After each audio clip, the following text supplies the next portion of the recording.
The chloroplast has an outer and inner membrane, which is filled with intramembrane space. On the inside of the inner membrane, there are two things. There are stacks of thylakoids called granum, and the space filling up everything outside the granum is gelatinous matrix called the stroma. Inside the thylakoid, light reactions occur, and inside the stroma is where the Calvin cycle occurs.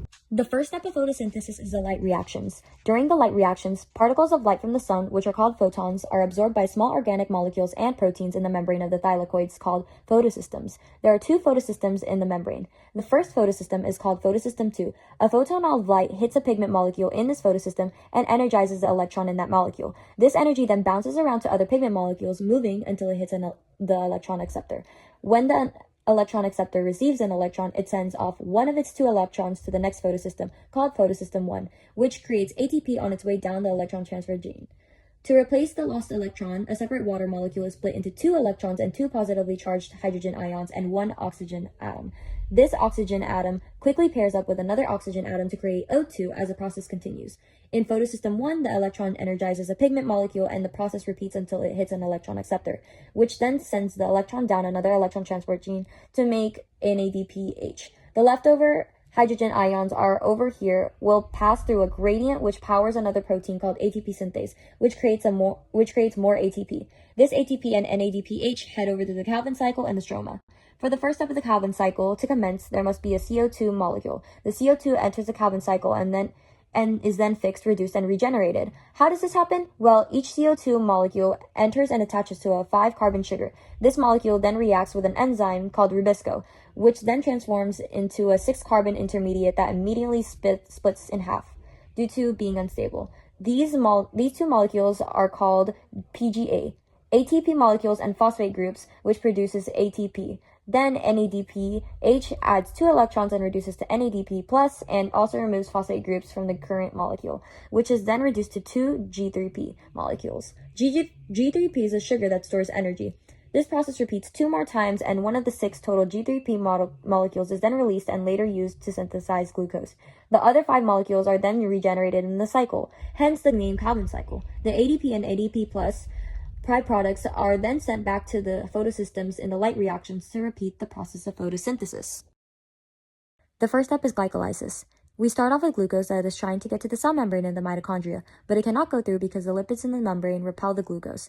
The glucose then breaks down into 2 pyruvates. When the glucose's bonds are broken, the 2 byproducts are ATP, which is our source of energy, and NADH, which is an electron carrier that we are going to need later.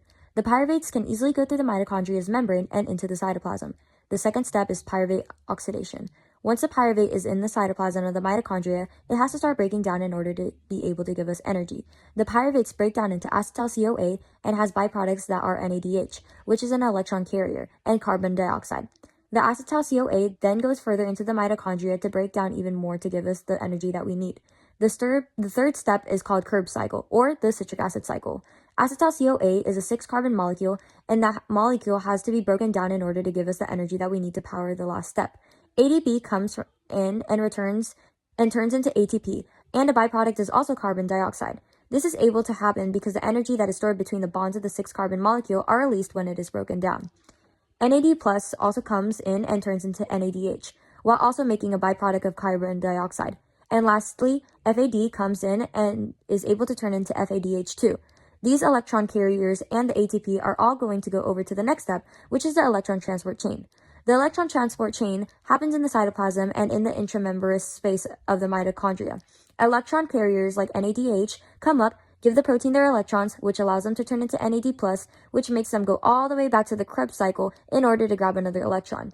This also happens with FADH2, which makes them come up, give the protein their electrons, turn back into FAD, and then the FAD2 also goes all the way back to the Krebs cycle. The electrons that flow through the membrane can flow through the proteins until an oxygen comes up and grabs the electron. Oxygens are known for being electron hogs, while electron transports like NADH and FADH2 will easily give the protein the electrons that they need.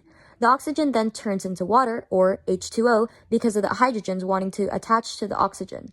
The electrons flowing through the proteins give the proteins enough energy to push the hydrogen up into the intermembrane space, which allows for a hydrogen gradient to occur. The hydrogens then want to flow all the way back down in order to balance out the gradient.